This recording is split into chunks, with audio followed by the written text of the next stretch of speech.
Assalamualaikum warahmatullahi wabarakatuh. Jumpa lagi bareng saya Pak Bowo di channel kelas online, channel yang memberikan informasi pembelajaran bagi sobat belajar dimanapun Anda berada.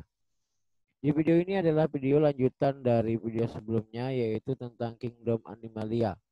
Kalau sebelumnya kita sudah membahas di klasifikasi makhluk hidup pada Kingdom Plantae, yaitu kemarin ada video tentang lumut dan juga tumbuhan paku, serta ada juga kita sudah membahas mengenai spermatopita. Nah, kesempatan kali ini saya akan bahas mengenai Kingdom Animalia.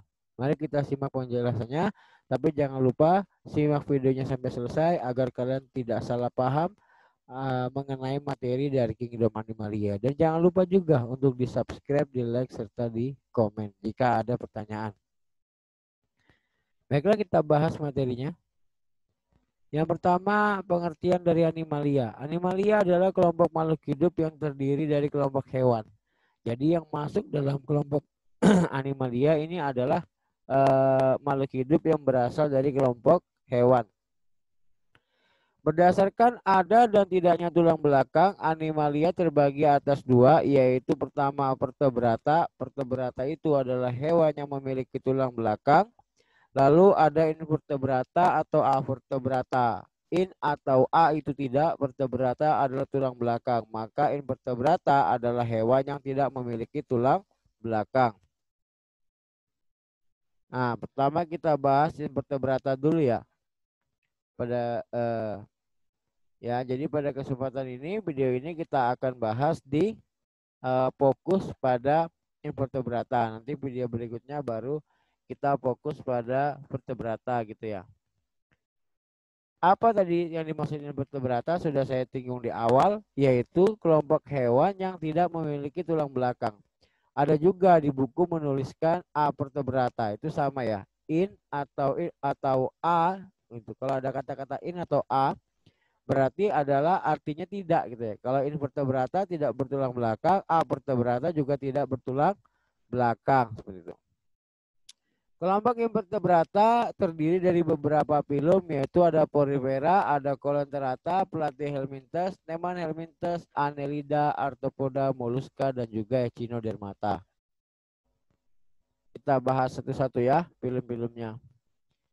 Yang pertama ada Porifera. Porifera berarti ada kata-kata pori di situ kan. Maka hewan Porifera itu adalah hewan yang memiliki pori-pori di sekitar tubuhnya atau di permukaan tubuhnya. Ya, jadi ciri-ciri utamanya yang pertama, seluruh permukaan tubuhnya itu berpori, kemudian mempunyai rangka dari zat tanduk yang dapat digunakan sebagai penggosok. Ya, porifera ini kebanyakan hidup di air seperti itu. Menurut dari bahan penyusun spikulanya atau penyusun rangkanya seperti itu, rangka luarnya dapat dikelompokkan menjadi tiga. Yang pertama adalah calcarea. Calcarea ini spikulanya tersusun dari zat kapur atau kalsium. Memiliki tipe saluran askenoid. Nah, jadi ini calcarea ya. Calcarea yang pertama. Ya, ini spikulanya antara keluarnya ini tersusun dari zat kapur atau kalsium dengan tipe saluran air askonoid. Yang mana ini askonoid yang ini? Jadi karena di tubuh-tubuhnya ini ada pori-pori, maka air ya jadi dia memperoleh makanan itu dengan cara menyerap kandungan yang ada di air tadi, kemudian diserap ke dalam pori-porinya. Ini pori-porinya.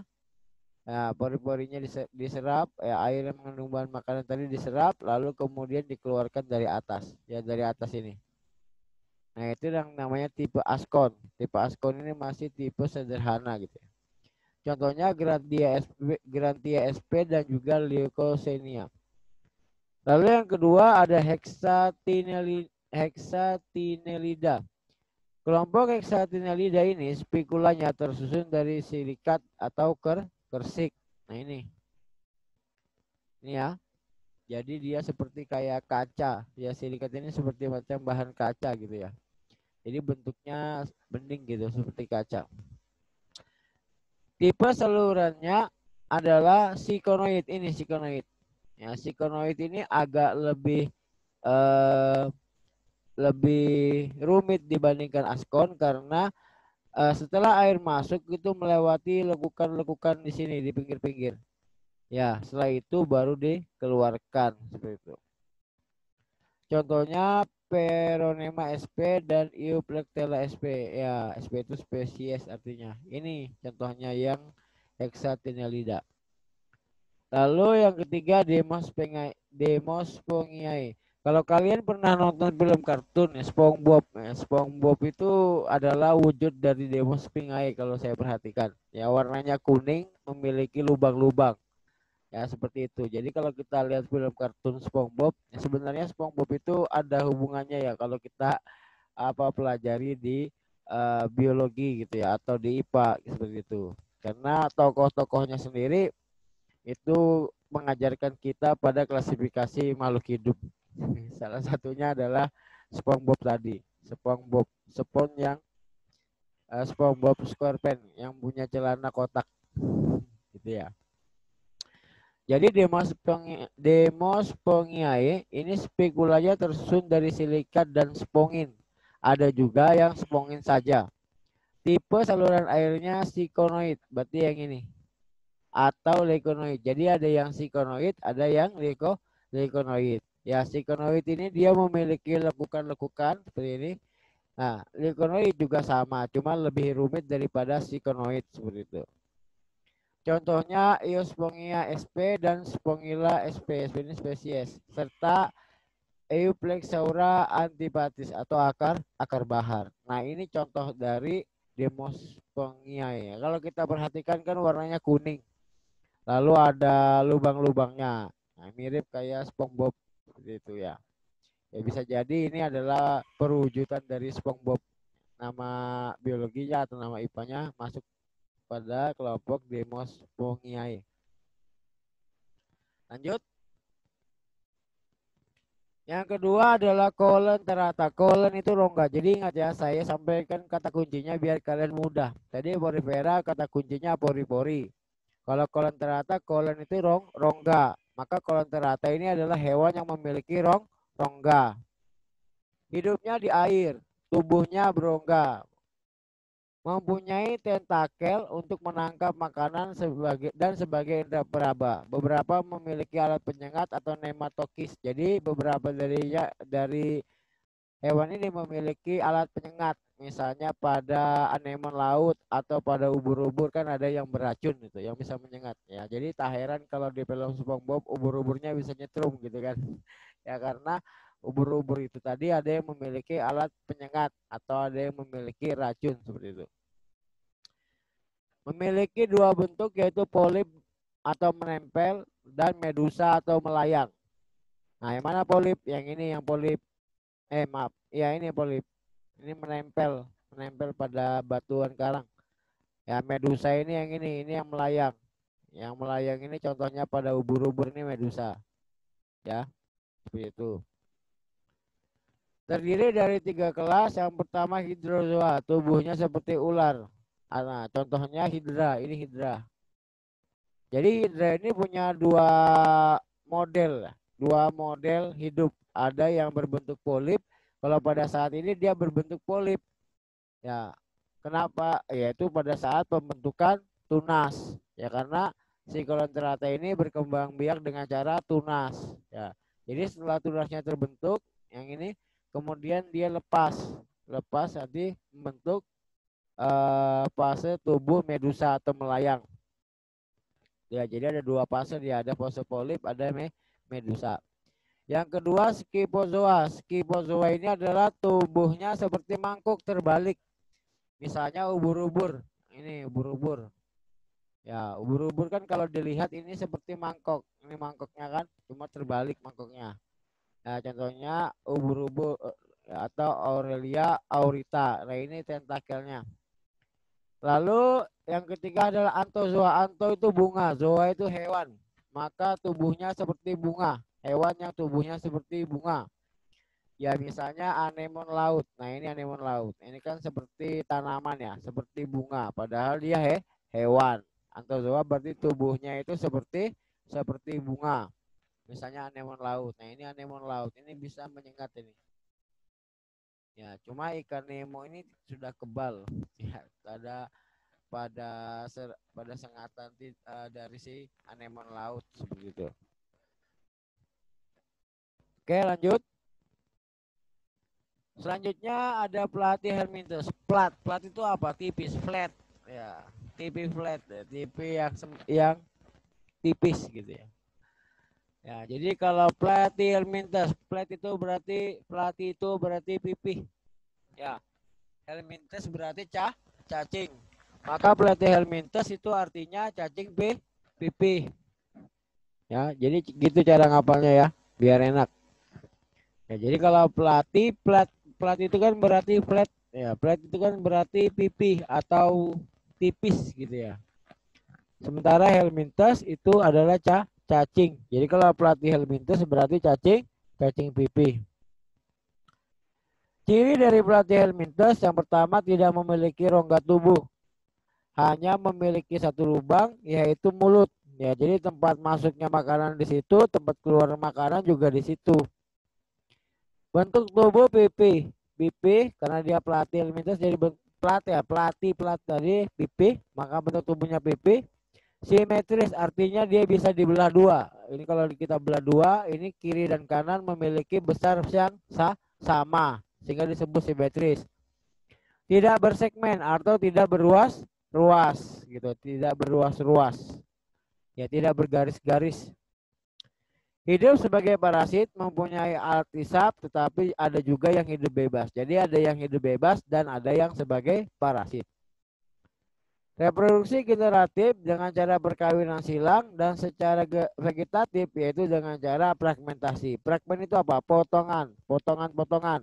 Fragmentasi berarti berkembangbiakannya melalui potongan-potongan pada tubuh induknya. Hidupnya di air tawar atau laut, tempat lembab atau di dalam tubuh hewan lain. Ya misalnya pada cacing hati gitu kan. Hidupnya di mana? Di hati. Ada 3 kelas yaitu Tubularia, Trematoda dan Cestoda. Nah, yang pertama ada Tubularia, itu adalah cacing getar. Misalnya Planaria ini Tubularia. Ini kita lihat, nah ini dari satu induk. Ya, kemudian tubuhnya terpotong menjadi tiga-tiganya nanti menjadi makhluk hidup. Nah, ini namanya fragmentasi tadi yang saya singgung. Terus ada trematoda cacing isap ini. Jadi dia memiliki alat isap atau suker. Nih, ya, alat isap. Alat menempel pada inangnya gitu ya. Nih, sukernya. Lalu cestoda ini cacing cacing pita ini contohnya. Kalau trematoda tadi cacing hati ya, jadi hidup pada hati, misalnya hati sapi seperti itu ya, seperti itu. Kemudian cacing pita misalnya Taenia saginata itu eh, ini bentuknya ya.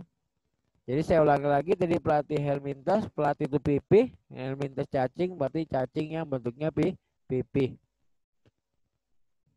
Next. Neman Helminthus, Neman itu gilik, tahu gilik artinya? Gilik itu artinya licin. Ya, gilik itu licin. Jadi dia bentuknya bulat licin. Itu ya. Cirinya bentuk tubuhnya itu gilik atau mirip seperti batang dan juga tidak memiliki segmen. Ya, gilik itu berarti licin. Artinya dia tidak memiliki ruas-ruas. Ya, atau bentuknya seperti batang, tidak memiliki ruas-ruas atau polos. Memiliki mulut dan anus. Berkembang biak dengan cara kawin. Contohnya Ascaris lumbricoides atau cacing pada perut. Yang ini. Ya. Kemudian ada Ankylostoma duodenale, cacing tambang. Ini. Ya, ini. Cacing tambang. Lalu yang terakhir ada Oxyrus vermicularis atau cacing kremi. Nah, ini yang biasanya menyebab penyakit cacingan. Nah, itu. Dari mana masuknya? Ya dari kebiasaan hidup yang tidak bersih. Misalnya pada anak-anak itu kan biasanya main di tanah, kemudian tangannya tidak dicuci langsung makan. Nah, telur cacingnya itu ada pada tangannya sehingga masuk pada saat proses makan. Nah, seperti itu. Lanjut, ada Annelida. Annelida itu cacing gelang. Cacing gelang kenapa dikatakan cacing gelang? Karena dia memiliki ruas-ruas, garis-garis. Nah, ini contohnya, ini kan ada garis-garisnya ini. Ini ada garis-garisnya, ini juga ada garis-garisnya. Ya, ini juga ada garis-garisnya. Cirinya memiliki tubuh bersegmen atau berruas-ruas atau bergaris-garis mirip dengan cincin. Jadi ruasnya atau garisnya itu melingkari tubuhnya gitu ya. Makanya disebut cacing gelang karena ruas-ruasnya itu mirip seperti gelang atau mirip seperti cincin. Memiliki otot pada tubuhnya seperti itu. Mempunyai sistem pencernaan yang sempurna, jadi pada cacing ini sudah memiliki mulut, kerongkongan, punya perut, tembolok, usus, dan juga anus. Ya. Tubuhnya dilapisi dengan kutikula. Kutikula itu semacam lapisan lilin dan lembab karena itu membantu dalam proses pernapasannya. Karena pernapasannya itu dilakukan oleh permukaan kulit dan dilakukan secara difusi. Makanya kulitnya itu tipis dan juga lembab seperti itu. Sifat kelamin Annelida adalah hermaprodit. Hermaprodit berarti kelamin ganda. Ya, berarti kalau satu hewan memiliki dua kelamin. Itu. Reproduksi secara konjugasi. Konjugasi itu perkawinan atau fertilisasi melalui jembatan konjugat seperti itu. Secara vegetatif dengan cara fragmentasi, yaitu dengan cara memotong-motong tubuhnya. Contohnya ada cacing tanah, cacing wawo, ini cacing tanah. Ini cacing wawo dan juga lintah atau pacet. Jadi lintah atau pacet masuk kepada Annelida. Oke, selanjutnya ada arthropoda. Arthos itu ruas atau buku. Buku-buku. Podos berarti kaki. Maka arthropoda adalah hewan yang memiliki kaki yang menempel pada ruas tubuhnya. Cirinya tubuhnya terdiri atas kepala, dada, dan perut. Nah, ini contohnya. Ini kepalanya, ya ini dadanya, ini perutnya. Jadi pada arthropoda sudah bisa dibagi menjadi 3 bagian. Ada kepalanya, ini kepalanya. Ini toraksnya atau dada, dan ini adalah abdomen atau perutnya. Matanya terdiri dari beribu-ribu mata kecil yang berbentuk seginam yang disebut mata paset. Nah, ini kita lihat.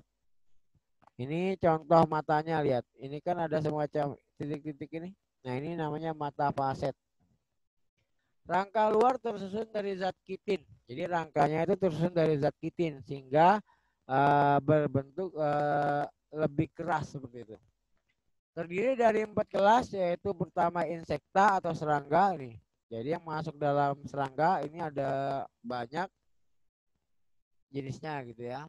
Itu serangga sendiri masuk pada kelas arthropoda. Kemudian ada crustacea, udang-udangan. Nah, ini udang-udangan. Jadi udang itu masuk kepada crustacea, termasuk kepiting. Ya, kepiting itu masuk kepada arthropoda. Ada arsnoida. Arsnoida itu kelasnya laba-laba. Ya, itu ada laba-laba, kalajengking, caplak, tungau, dan sebagainya itu masuk pada kelas laba-laba. Kemudian ada mriapoda. Mriapoda ini lipan. Lipan itu ya berarti kaki 1000. Itu juga masuk pada mriapoda seperti itu ya. Nah, ini kelas dari arthropoda. Ciri khasnya dia memiliki buku-buku atau ruas dan ada kaki yang menempel di tubuhnya di bagian ruas-ruasnya. Lanjut, ada moluska. Moluska itu apa? Bukan hewan bercangkang ya. Ini anak-anak ini sering salah kalau saya jelaskan. Ada yang katakan moluska itu hewan bercangkang ya, bukan, titik poinnya bukan pada cangkangnya gitu ya, tapi pada tubuhnya. Ya. Jadi hewan moluska itu adalah hewan yang memiliki tubuh lunak dan banyak mengandung lendir yang terbungkus oleh mantel atau cangkang. Ya. Kalau kalian katakan itu bercangkang ya ini gurita tak punya cangkang. Ya, tapi dia punya mantel. Ada beberapa kelas. Yang pertama ada Amphineura. Ini Amphineura. Amphineura hidup melekat di dasar perairan laut. Contohnya Siton. Ini contoh Amphineura. Kemudian ada Cephalopoda, cepal kepala, poda atau podo kaki. Berarti cephalopoda berarti hewan yang punya kaki di kepala. Contohnya apa? Contohnya cumi. Ada juga gurita dan juga sotong. Nah, ini contohnya gurita. Ya, cumi-cumi. Kan kakinya ini ada di kepala. Ini kepala, ini kakinya. Ini kepala, ini kakinya. Nah, maka disebut dengan cephalopoda. Cepal itu kepala, podas atau podos berarti kaki. Kemudian gastropoda, gastrik itu perut. Podas itu kaki, berarti makhluk hidup yang berjalan menggunakan perut sebagai kaki. Misalnya pada bekicot. Nah, ini bekicot. Ya, bekicot ini kalau kita lihat bergerak dengan perutnya. Ya, sebagai kakinya. Kemudian ada scapoda. Scapoda itu adalah yang berbentuk cangkangnya berbentuk seperti gigi ini atau yang disebut dengan dentalium vulgare.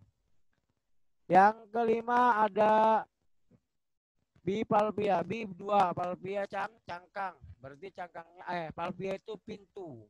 Ya, kalau nggak salah. Berarti cangkangnya ada dua. Ya, hewan yang memiliki dua cangkang. Ya, maksudnya dua cangkang itu berarti dia dua cangkang seperti pintu gitu. Misalnya pada kerang atau kima atau kerang tiram. Ini kan kita lihat ini ada dua nih rangkanya. Ada rangkanya, cangkangnya gitu. Ada atas, ada bawah, terbuka seperti pintu. Makanya dikatakan bivalvia. Bivalvia itu seperti dua pintu gitu.